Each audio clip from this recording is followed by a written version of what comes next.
Yo, what's going on, everybody? Welcome to episode 3 of the NFL Legacy podcast. Today, we just got Alex, myself, and Jack. Sam's out with a bit of a personal reason, I guess. We didn't really have too much communication with him. But today, what we're going to be looking at is some free agency moves that happened in the past 2 weeks. And then we'll be looking at Sheldon Richardson since he got released by the Browns this week. And then we'll be looking at Jadeveon Clowney and his situation, Julian Edelman's retirement, and then a few of the teams around the league and the NFLPA having their situation with the voluntary workouts. So to start off with free agency, first one we've got is the Lions signing corner Quinton Dunbar to a 1-year deal. Good, bad move? How do you see it, Jack?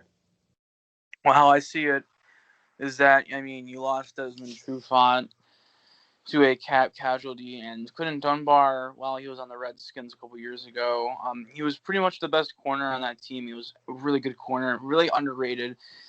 And then, of course, his whole thing with DeAndre Baker and him getting arrested, but, he was kind of taken out of that case or whatever. But I think that's a good signing. He's cheap, and it's kind of a low risk, high reward type of thing for Detroit. And corner is definitely a hole after Jeff Okudah didn't perform as well his rookie season, and then you get Quinton Dunbar, who's a good veteran. And I'm trying to think of, sorry for the background noise, but yeah, it's a good veteran presence for Detroit near corners, and I like the move.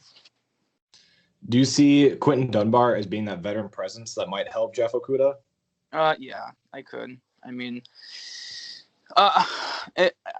need someone there at veteran presence. I think like Desmond Trufant would have been, but Desmond Trufant didn't perform well, so I think Quinton Dunbar could be that. Yeah, I think this is a good move for them. They might still be targeting corner in the draft, or they might be gearing up for a big free agent that they want to have if one pops up pretty soon. But yeah, this is just a good. I like this signing a lot for depth, mainly because corner's a big hole on their team, and the Detroit has always been a team that's either like pretty decent, like on the verge of a playoff spot, or just pretty bad. And this year, if they turn things around, they could squeak in as a wild card spot this year. I wouldn't go that far. The offense, they don't have no one. The two good players they had on offense now have left the team, but that being Kenny Golladay and Matthew Stafford. Though the rebuild does look like it's on the up for them, so good for Detroit. They're just trying to compete for this year. Yeah, for sure. Next one we got is the Bills signing the guard of Forrest Lamp to a 1-year deal. Oh, that's not. More of that is just depth. Forrest Lamp coming out of college and coming to that draft that year. He was looking like he was going to be the best guard, but he's really, really underperformed on the LA Chargers. I was going to say San Diego, but LA. But that whole offensive line has been really not so good. So I don't know who to blame there. That being Forrest Lamp or just LA as a whole. Forrest Lamp or LA. I think it's more in LA, but I think it's a good cheap signing for depth. And if he has to come in and maybe he performs way better than he did in LA. Yeah, this is going to be more of a depth signing than a impact starting, I guess, because Buffalo's O-line has been beat up ever since they've had Josh Allen, honestly, and he's been having to show off his scrambling ability and having to run for his life for the most part of his career, honestly. So, we could see them go for another free agent who would actually come in and start, or they could go for some sort of offensive lineman in like the second, third round maybe of this upcoming draft. But they still have Cody Ford who can play guard or right tackle, but I don't think he's really played either. So I think the offensive line is getting better in Buffalo. I think it's more on the up than it is the down.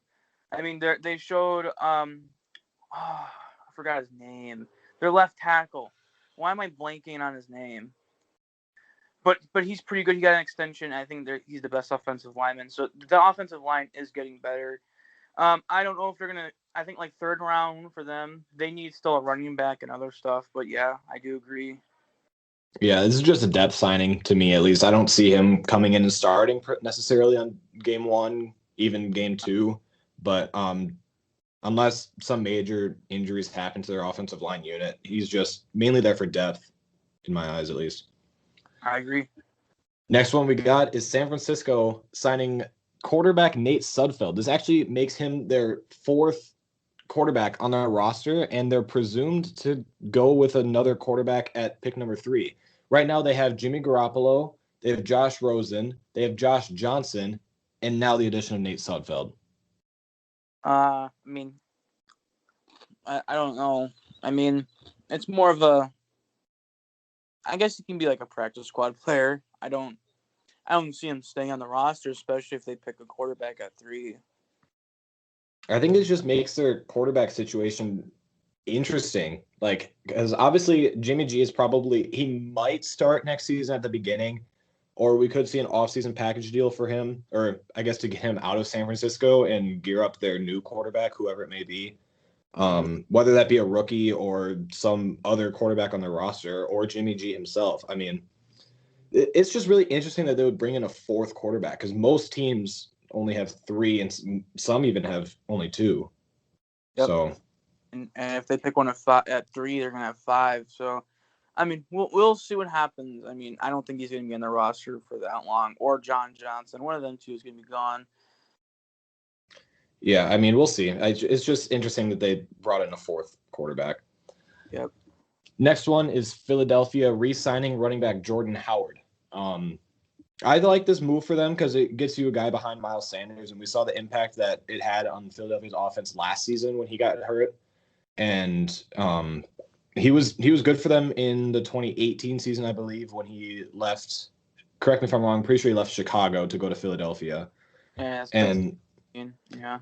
yeah, I mean, I like the move for them because Miles Sanders is obviously their number one guy, and getting a guy, an experienced veteran like Jordan Howard behind him, if Miles Sanders is able or is unable to play in a few games, I think that's a good move for them. I do agree. I mean, and considering that Jordan Howard's been there since he got traded there to Chicago back in 2019, he was kind of needed that in depth wise.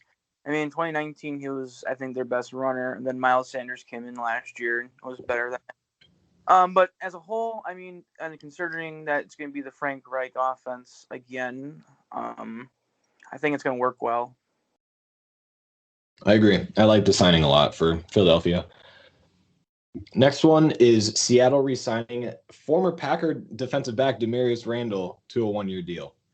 Oh, okay. So he's not playing safety there. I think everyone knows that now. He's going to be playing cornerback, which a lot of people despise the Packers for, moving him to corner and not playing at safety. I mean, he was good at Cleveland for a little bit. Then his last season in Cleveland was not good at safety. But as a whole, Seattle needs defensive backs. They lost Quentin Dunbar and others. I mean, they lost Shaquille Griffin as well, which was their best young corner. And Demarius Randall, he's had a lot of experience at corner. And we'll see if he gets a career revival there. I mean, I wouldn't be shocked if he could. And I think it's a pretty good signing for how cheap he was, and it's another low risk, high reward type of player.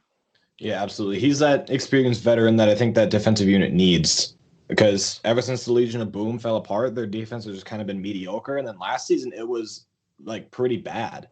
I mean, Russell Wilson was really one of the only people. Well, I guess Russell Wilson, Tyler Lockett, DK Metcalf, those guys are really the only people that are keeping Seattle afloat. Without them, they would be bottom of the league record wise. At least to me, that's where I would predict them to be. But I mean, I think that he'll bring that veteran presence that defensive unit needs, and hopefully get them at least afloat and keep their head above water. I agree. Yeah. Next one is. Oh, sorry. Go ahead. I just want to continue on that point. And you don't know what's going to happen in the draft because they got no draft picks, and to have someone like Demarius Randall come in is going to be very beneficial, especially in the second round where you're the late second round, and then you don't know what corner's going to be there. Like, is Asante Samuel going to be there? Who knows? And like there's so many corners, and it's a really good corner draft. But they have like 3 picks in the draft. So for Seattle is not getting in a good situation to replace any corners. So signing Demarius Randall is a good one. Absolutely. Next one we've got is safety Carl Joseph reuniting with the Raiders. The Raiders did draft him with the 14th overall pick. So, I mean, it's again depth, and they lost some safeties in this upcoming. And I mean, they lost safeties in free agency, so I think it works well here. I mean, bring back someone who was on the team before works well. I agree. Not really too much to say about this one. Yeah.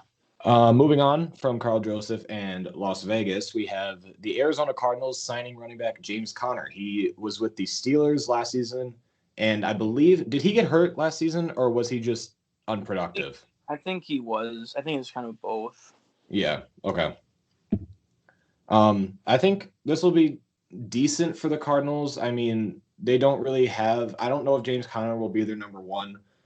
I mean, they could go for a running back in the draft. They could target a running back free agent, or I guess we'll see. But I mean, James Conner, he had some good times with the Steelers in Pittsburgh, I guess, but he never really was the answer at running back for Pittsburgh, and I don't think he'll be the answer for Arizona either. No, I don't think so either. But they needed running back really badly, and that kind of takes a hole away for the draft. I mean, it's still going to be a hole, and they can still draft one, but it's not like, oh, we have to go in the second round to draft them. So I think overall it's a good signing, and again, it's another low risk, high reward, because James Conner did look really good his first season when Le'Veon Bell just didn't play, and I think it's a good overall signing for them. And I mean, we'll see, but I don't know if he's going to start over Kenyon Drake or was it Chase Edmonds? I don't think so, but it's a good signing overall in my opinion. Yeah, and I mean, I hope that Cardinals can actually get some sort of a run game established with their offense because Kyler Murray, he's been good. He hasn't been fantastic, but he's been good. And then they added DeAndre Hopkins last offseason from Houston. So he's been amazing for them. And they still have Christian Kirk. And I mean, I don't know if Larry Fitzgerald has officially retired yet. Did he? No, I don't think he has. I don't think he's Okay. officially retired. Yeah. So they still have, those guys at wide receiver. And I mean, they have a decent offensive line, not good, not great, not bad. So, I mean, we'll see if they can fix their running game and get that added to their offense. I think that they could possibly even win the NFC West. I mean, we'll see what happens with that. That's a really tough division. Yep, it is. So, yeah, we'll see what happens down there in Arizona. Next one we've got is the Tampa Bay Buccaneers adding yet another offensive weapon, I guess in air quotes. Running back Giovanni Bernard signed a 1-year deal with Tampa Bay. Yeah, I mean, they needed to receive him back. I mean, both Leonard Fournette and Ronald Jones aren't receiving threats. I'm shocked. I mean, James White was probably the front runner there. And I mean, he went back to New England. But I like I like it. I mean, they use their running backs a lot, especially Tom Brady. I mean, it's something that is not allowed to talk about. I mean, it's just Giovanni Bernard. And I mean, it'll be a good fit there, though. I like need to receive him back, and though Ronald Jones and Leonard Fournette will be probably the better running backs, and mostly will get rushes. Yeah, and I mean Giovanni Bernard, he was serviceable in Cincinnati. He was good for quite a while actually in the early parts of his career. But then Joe Mixon came in and, took some carries away from him. So he was kind of just always the number 2 guy, sometimes even the number 3 guy. And I think that's what he'll be again here in Tampa Bay. But they do need a receiving back. So I like the move for Tampa Bay. I guess we'll see what happens with them. I agree. Second to last one we got is kick returner / wide receiver Cordero Patterson signed a 1-year deal with the Atlanta Falcons. Man, oh, I was so sad by this. I was really hoping the Packers would sign someone like this and he's a good, replacement for Tyler Ervin or Tavon Austin. But for the Falcons, I mean, this is going to be their best kick returner since Devin Hester, and they get depth at wide receiver as well, or running back. I mean, they release Ito Smith, and then, I mean, it's a good overall signing. I mean, he's like one of the best kick returners in the league, and it helps him a lot there. Yeah, he's honestly one of the most dangerous returners since Devin Hester, in my opinion, at least. Him Yeah. and there's really no one who's been contesting him for that, I guess, best kick return in the NFL spot. Yep. So, I mean, I like the signing a lot. I mean, I don't know how much they'll use him at wide receiver or running back, but I obviously they're going to use him at kick returner and maybe punt returner. I guess we'll see. But Yep. I do like the signing a lot. Cordell Patterson is a very dangerous returner. He is. All right, last one we got is Patriots cornerback J.C. Jackson. He signed his second round tender. He will be an unrestricted free agent next offseason, and it pays him roughly $3.4 million this season. He had a second round tender on him, so he could have left New England, and whatever team he went to would have had to send New England a second round pick in return. Well, my initial thoughts are, why did no one send out a second round pick to go sign him? I mean, he's one of the most rising star cornerbacks right now, and I mean, well, thinking about it now, I mean, it's kind of, I mean, I understand the corner draft is there, but if you need immediate corner help, send that second round pick. I mean, what with that second round pick, if you're aiming for a corner, are they going to be better than J.C. Jackson day one? And for New England to get him back on such a cheap deal, that's that. Goodbye, New England. Goodbye them. Especially if they lose Stephon Gilmore soon. Yeah, I mean, if they keep Stephon Gilmore in New England, I like it a lot. But if they don't, I don't know if J.C. Jackson can necessarily be that number one guy for the Patriots, let alone another team in the league. So, I mean, if you need immediate corner help and you don't have a serviceable number one corner like a Jalen Ramsey, a Jair Alexander, a Stephon Gilmore, and you're bringing him in to be your number one guy, I can understand maybe not sending the second round pick. Yeah. But I mean, if you have a fantastic corner, like again, the Jalen Ramsey's, Jair Alexander's, and you bring in JC Jackson, that's going to do nothing but help you. So, I mean, I guess it depends on who you are, what team you're on, to see if you would want to send the second round pick. Yeah, I agree.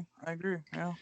I don't know if JC Jackson can be the number one corner on a team. I guess we'll have to see what happens with Stephon Gilmore and New England. All right, moving on. Oh, do you have something else? Not really. I just agreed with you there. Okay. All right, moving on. We've got Sheldon Richardson. He was a D tackle, D lineman that was released by the Browns a few days ago.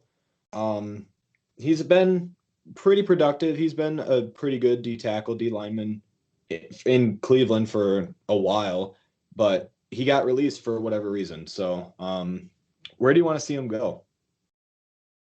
Well, first of all, I don't know what Cleveland's doing. They got no defensive tackles. They lost the beast from Charlotte, Larry Young and Joby. They lost him, and now they lost Sheldon Richardson.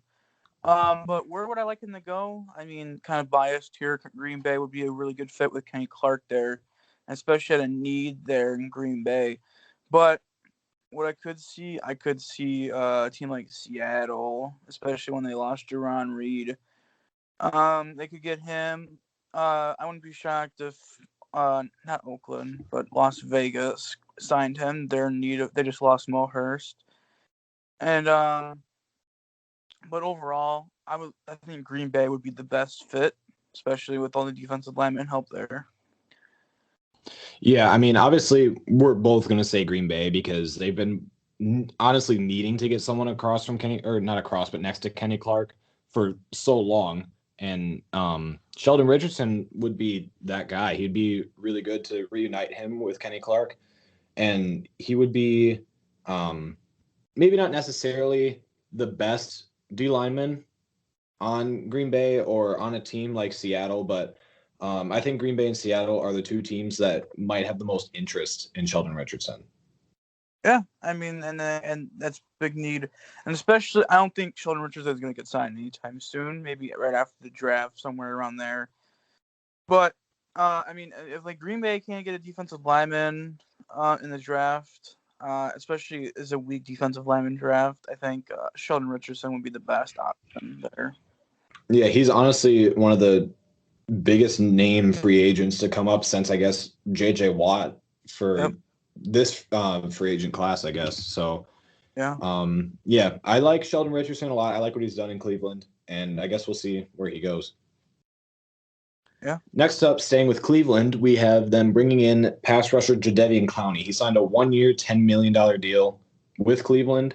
And just this offseason alone, the Browns have added John Johnson, Troy Hill, Tack McKinley, and Malik Jackson all to their defense. So they're building quite a strong defensive unit there in Cleveland.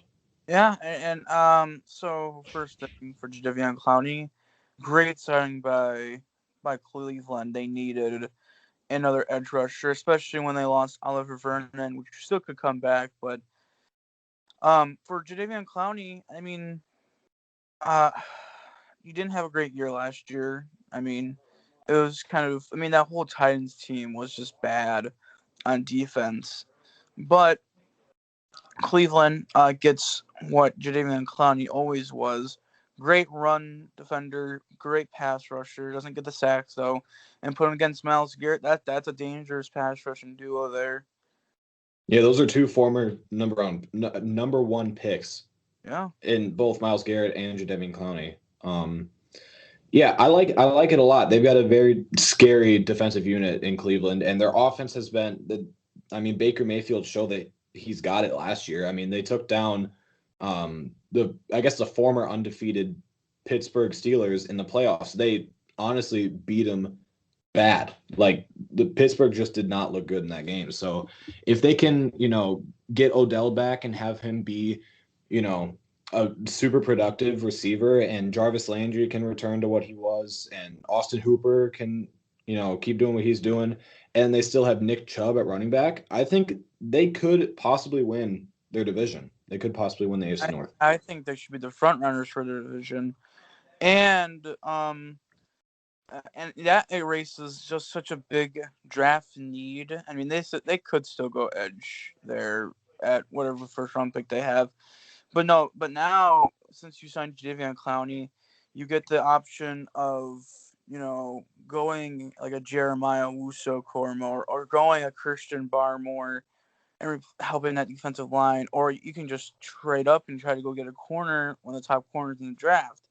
It lot there for. I really like what Andrew Berry has done there in Cleveland for the past 2 years. Yeah, he's honestly turned them around, because just a few seasons ago they went 0-16. And then, they drafted Baker Mayfield at number 1, and a lot of people questioned that pick, but it honestly went uphill from there. Like after they drafted Baker, they started turning things around seriously, and now I do think that they're going to win the AFC North this next year. I agree with you right there. All right, moving on from Cleveland, we have the Carolina Panthers. They've had a busy offseason, very similar to what the Bills did. So first of all, they traded for Sam Darnold. The Jets will receive a 6th rounder this year and a 2nd and a 4th rounder next year, and then they get Sam Darnold. So they reunite him with Robbie Anderson, who was a former teammate with Sam Darnold back in 2018, I believe. And I mean, maybe we'll see Sam Darnold's career kind of turn around, because I mean, he showed some flashes of talent, some flashes of his ability that he can do, but he just never really panned out for New York in the Jets. So For Carolina there, it's a great fit there for Sam Darnold as well. I mean, the fit there with Sam Darnold, the fit is so well. I mean, it's gonna work. I think. I think he could be their guy, but uh, I mean, for if the report is true that San Francisco offered it first, then why did New York? Why? But I'm not gonna diss the Jets. Maybe it's just a false rumor. But I feel bad for Sam Darnold because now he's got this negative outlook because he can be good. He just didn't have the talent, and I don't know how well Robbie Anderson's going to take it. I think wasn't he like trashing him last offseason? It I was think like, he was a little bit, yeah. so we'll But see what happens there. But I like the trade overall. I mean, you get your quarterback, and they probably couldn't get Deshaun Watson, or they couldn't trade up with anyone. So keep it at 8. You get Sam Darnold, like Kyle Pitts or another tackle. You fix that offense a lot, and you're giving him more talent than New York ever did. Right, and they're surrounding him with a pretty decent O-line, better than what he had in New York, honestly. Yep. And you give him Robbie Anderson, DJ Moore, and then they just added David Moore as well for another wide receiver, and they still have the number 8 pick. So Yep. with number 8, they could go offensive line to strengthen it. They could, if any offensive linemen are there, they could go for a wide receiver. They could go Kyle Pitts if he's somehow there. But they also have a really good defensive unit too. They've had one of the better defensive units in the NFL for the past 2 or 3 seasons. Yeah. They've had a super busy offseason. I mean, they added a bunch of veteran presence to a team that was mainly built by the draft. Again, it was super similar to what the Buffalo Bills did last offseason. So, Yep. I mean, Team on the I don't rise. see them. Yeah, team on the rise for sure. I don't see them winning the division. I think the NFC South is Tampa Bay's division as long as Tom Brady, Mike Evans, Chris Godwin, all that hassle of an offense is there and their defense is there. But they could possibly squeak in as wild card, with New Orleans and having Drew Brees retiring, and then the Falcons are still rebuilding, honestly. Yeah. So yeah, they could squeak in as 6 or 7 seed this next year in the AFC or in the NFC, excuse me. It's going to be pretty scary. I mean, I know we're going a little off topic here, but like, if the Tampa Bay Buccaneers get a quarterback in the first round, like a Davis Mills, yeah, they're going to be winning the division for a while, especially learning under Tom Brady. Absolutely. Scary. All right, moving on from all free agents and all the teams that we've covered. Next one we've got is Julian Edelman announced his retirement a few days ago. He spent 11 years with New England, and just a bit of history behind him is he had no combine invite, and he was drafted in the 7th round. And he actually played quarterback in college. He didn't even play wide receiver. So he won 3 Super Bowls and a Super Bowl MVP, obviously all with New England. So do you think this was a bit of an early retirement, or do you think it was well timed? I wouldn't say early, but it was more of overall shocking. I mean, I thought it was either Tampa Bay or retirement, and it looked like he chose retirement. And so at the conversation, everyone's going to ask, is he going to go into the Hall of Fame? Personally, I don't think he should. I mean, I don't think he was. I mean, regular season wise, he wasn't. He wasn't. I'm not going to say. I'm trying not to be an asshole, but he wasn't all that. But I think he will. I think the NFL will put him in there, especially because of the story. 7th round pick, 7th round pick, no combine invite, played quarterback. He played He played a little bit defensive back for New England for a little bit. He moved to wide receiver, and he was Super Bowl MVP. I mean, I think he'll make it, but if I was the NFL, I wouldn't put him in. Yeah, I agree completely. Because, I mean, you look at his career stats, he got 620 catches, 6,822 yards, and only 36 receiving touchdowns. I mean, there are guys in the past 3 seasons that have put up more touchdowns than Julian Edelman did in his entire career. And the biggest example that I have of someone not being in the Hall of Fame who should at wide receiver is Sterling Sharp. He had a stat line, or I guess a career accomplishment that no wide receiver has put up in the Super Bowl era and is still not in the Hall of Fame. I believe he had 3 consecutive seasons being first team All Pro and 3 consecutive seasons in the Pro Bowl. I believe that was it. And not even Jerry Rice, Randy Moss, Terrell Owens, none of those guys did that. And he's still not in the Hall of Fame.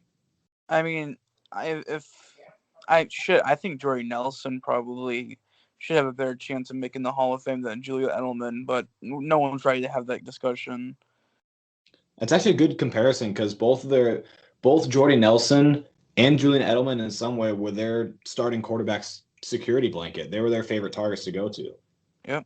That's actually a really good comparison. I didn't even think about that. But yeah, I mean, Julian Edelman, he was never, I guess, the flashiest receiver. He was never the most physical, the biggest, the fastest.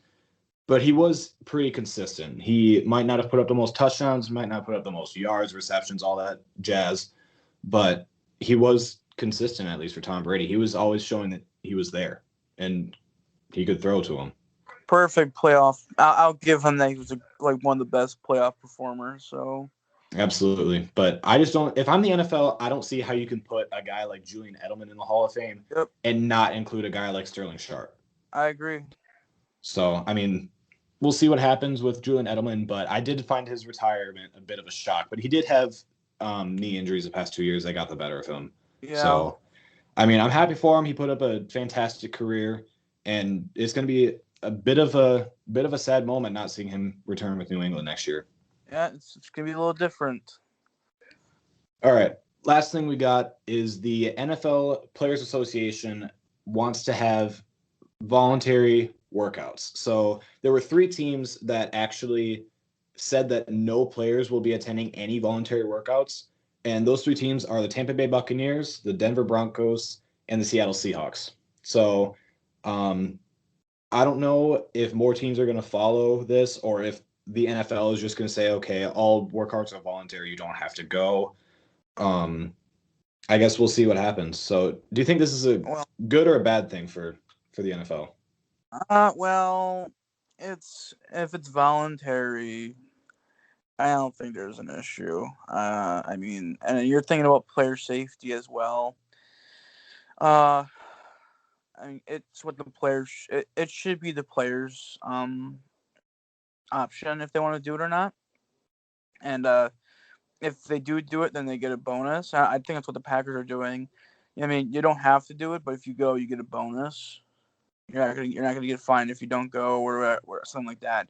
So I think it's fine. I think people are making more of a big deal out of it than it should have been. I don't think it's that crazy though. So, but for the NFL, I mean, if it's voluntary, they shouldn't really worry about it. Yeah, I mean, this isn't going to be their OTAs because, correct me if I'm wrong, but I'm pretty sure OTAs are required for everybody on the roster. Yes. So, I mean, if it's voluntary, I can see it being both a good and a bad thing because the good thing is that it gets your younger guys more developed and gets them, experience against real players, mainly people who were drafted. It gets them developed against real NFL players and getting, adjusted to the speed and the intelligence and all that stuff that comes from the transition from college to the NFL. But at the same time, it does also, put players' health at jeopardy because, if they don't go, then they're not getting their body necessarily ready again for the speed of an NFL game, the tiring. Go ahead. We saw that last. We did see that last year. A lot of people, a lot of torn ACLs last year. And so it's a good. I see what you mean. That it's both a good thing and bad thing. Yeah, I mean, good thing is that you don't have to force people to come if they don't want to come. You don't have to force the veteran players who have been in the NFL for 7, 8, 9 years or more in most players' cases. You don't have to force them to come to something that they don't necessarily have to. But the bad thing is that the NFL just did extend their regular season to 17 games, which is already giving every player in the league another game to tear that ACL, break their leg, break their arm, all these other injuries that have taken people out for months on end and sometimes even seasons. So, I mean, the veteran players, they probably shouldn't care too much about it, but the younger players, I think, are going to hopefully want to go so that way they can get that experience under their belt. I mean, like a player for example, like Mercedes Lewis, or a Aaron Rodgers or Tom Brady. Those, for example, I don't think they should have to go, but someone, like a Justin Herbert or someone like that should have to go. That's just my opinion. Yeah, absolutely. And just a quote from Bruce Arians. He said this on apparently February 18th. He goes, quote, "If we lose spring, young players are not getting developed. Vets love that S because it means that they don't get to take their jobs. Young kids need practice. Vets don't have to come if they don't want to. It's voluntary," end quote. And I tend to agree with Bruce Arians here. He's, I think he's right. I mean, young kids, they need the practice. People who get drafted, this year are going to want that practice as soon as possible. And people who got drafted last year or the year before, or people who are just coming back from, being out of the game for a year or two, like a Derwin James, he was drafted in, I believe, 2017, but he missed most of 2018, all of 2019, and I'm pretty sure missed all of 2020. So, I mean, the younger players, they need their practice, but the vets, I mean, they don't have to come if they don't want to. Yeah, and I think someone like a Jordan Love would like he needs to go there. Some people, young players, especially because last year they didn't really get this option, right? And they need it. So Yeah. young players get it, older players don't need it. Right. The NFLPA mostly wants it virtual from what I've read on it. I mean, there hasn't been too many details released about it, but from what I've read, the NFLPA wants it to be mostly virtual. It's going to work anyways. Either or, it's going to work well. The NFL knows what they're doing. Yeah, but as of now, only Tampa Bay, Denver, and Seattle, all those three teams won't have any players participating in voluntary workouts, even the guys that they just now bring in from either the offseason or from the draft. So I guess we'll see. Yeah. All right. That's all we've got for you guys today. Thanks for tuning in. Next week, we hope to have both Jack and Sam with us for a special episode of a mock draft. All three of us are going to be putting together a mock draft of just the first round, and we'll be, making our picks, explaining why we picked who we did, and if we think they'll start right away or not, or if they'll be a backup for a while, or, just things like that. But this is a pretty heavy draft for this year, more heavy than most. So, yeah, we're excited to bring that to you guys next week. Thanks for tuning in, and we will see you next episode. Bye.